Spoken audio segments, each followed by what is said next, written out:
Exam plus में आप सभी का स्वागत है।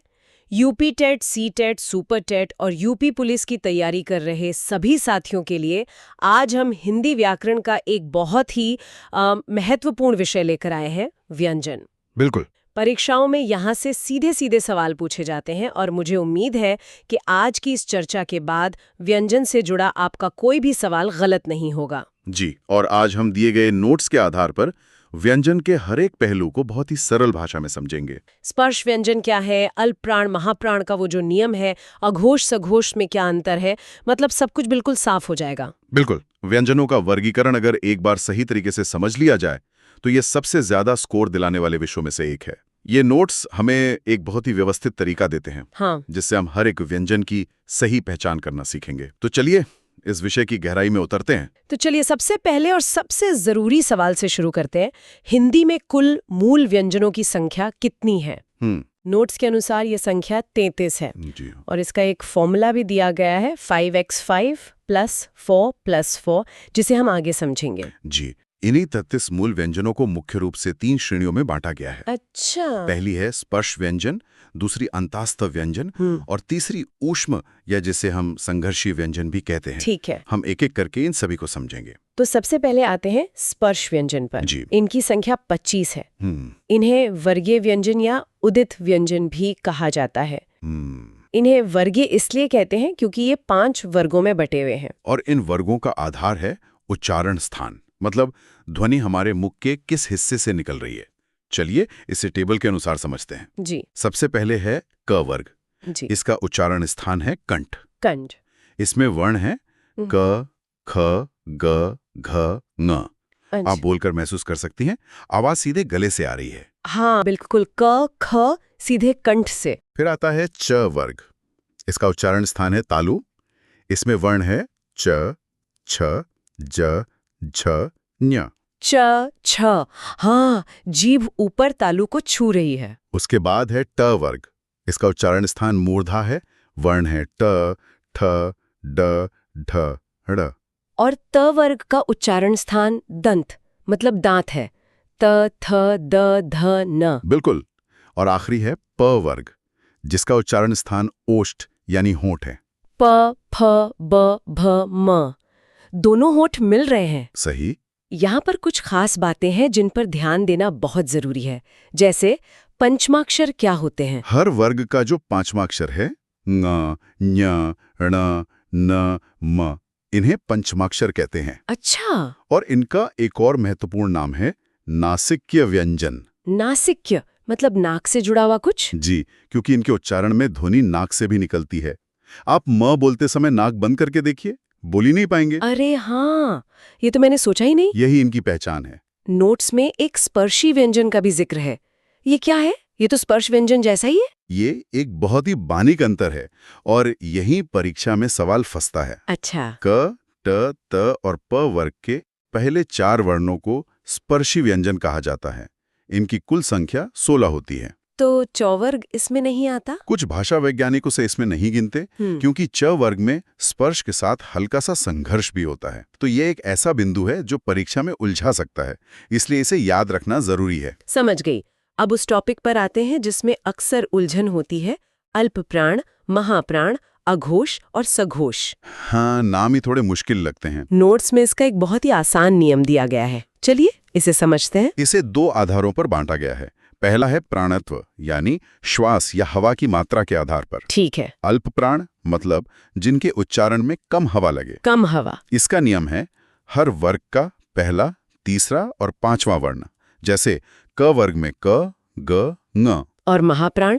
महाप्राण वो जिनके उच्चारण में ज्यादा हवा लगे। और नियम है हर वर्ग का दूसरा और चौथा वर्ण। जैसे क वर्ग में ख, घ।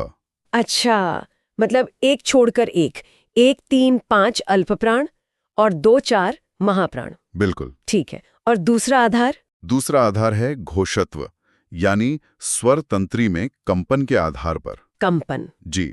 अघोष मतलब जिनके उच्चारण में कंपन न हो। नियम है हर वर्ग का पहला और दूसरा वर्ण। जैसे क, ख। और सघोष? सघोष जिसे घोष भी कहते हैं, उनके उच्चारण में कंपन होता है और नियम है हर वर्ग का तीसरा, चौथा और पांचवा वर्ण, जैसे ग, घ, न। अरे वाह, तो इसका भी एक पैटर्न है, 1-2 अघोष और 3-4-5 सघोष। बिल्कुल। तो इसका मतलब अगर परीक्षा में द वर्ण के बारे में पूछा जाए तो द है त वर्ग का तीसरा, तीसरा है तो ये सघोष हुआ और अल्पप्राण भी हुआ, और उच्चारण स्थान दंत्य, मतलब द एक दंत्य, सघोष और अल्पप्राण व्यंजन है। आपने बिल्कुल सही पकड़ा, बस यही लॉजिक लगाना है। चलिए अब 33 मूल व्यंजनों की अगली श्रेणी पर चलते हैं, अंतस्थ व्यंजन। इनकी संख्या 4 है, य, र, ल, व। य, र, ल, व। हाँ, परीक्षा के लिए इनका दूसरा नाम बहुत महत्वपूर्ण है, अर्धस्वर। अर्धस्वर हाँ। मतलब आधे स्वर। एक तरह से। हाँ। पाणिनि ने इन्हें संक्षेप में यण कहा है। अच्छा। इनका उच्चारण जीभ, तालु, दांत और होंठों के सटने से होता है, पर कहीं भी पूरी तरह स्पर्श नहीं होता। ओ, तभी ये बीच के हैं। जी, और सबसे महत्वपूर्ण बात ये, सभी अल्पप्राण और सघोष होते हैं। इसे याद रखना है। ठीक है। और तीसरी मुख्य श्रेणी है ऊष्म या संघर्षी व्यंजन। इनकी भी संख्या 4 है। श, श, स, ह। इन्हें ऊष्म क्यों कहते हैं? ऊष्मा मतलब तो गर्मी होती है। बिल्कुल, क्योंकि इनके उच्चारण में हवा मुंह में घर्षण के साथ निकलती है, जिससे एक गर्मी सी पैदा होती है। आप श बोलकर महसूस कर सकती हैं। हाँ, एक सिसकारी जैसी आवाज है। और ये सभी के सभी महाप्राण होते हैं। सभी? हाँ, सभी महाप्राण। लेकिन यहाँ घोषत्व में एक अपवाद है, जिस पर ध्यान देना है। बताइए। च, श, स, ये तीनों तो अघोष हैं, लेकिन ह सघोष होता है। ये परीक्षा में अक्सर पूछा जाता है। हाँ, सघोष है, ये तो नोट करने वाली बात है। जरूर। हमने 33 मूल व्यंजनों को तो समझ लिया, पर वर्णमाला में कुछ और भी व्यंजन हैं। अब बात करते हैं संयुक्त व्यंजनों की। संयुक्त व्यंजन, जैसा नाम से ही साफ है, 2 अलग-अलग व्यंजनों के मेल से बनते हैं। ये 4 हैं। क्ष, त्र, ज्ञ, श्र। जी, क्ष बनता है क प्लस श से। आधा क और पूरा श। हाँ, पहला व्यंजन हमेशा आधा मतलब हलंत के साथ होता है। और त्र बनता है त प्लस र से। ज्ञ बनता है ज प्लस न्य से। ज और इन्या, मुझे हमेशा लगता था कि इसमें ग होता है। ये एक आम गलतफहमी है। और श्र बनता है श प्लस र से। बिल्कुल। और उन 2 वर्णों का क्या, जिनके नीचे बिंदी होती है, ड़ और ढ। इन्हें द्विगुण या उत्क्षिप्त व्यंजन कहते हैं। उत्क्षिप्त, हाँ, इसका मतलब है ऊपर फेंका हुआ।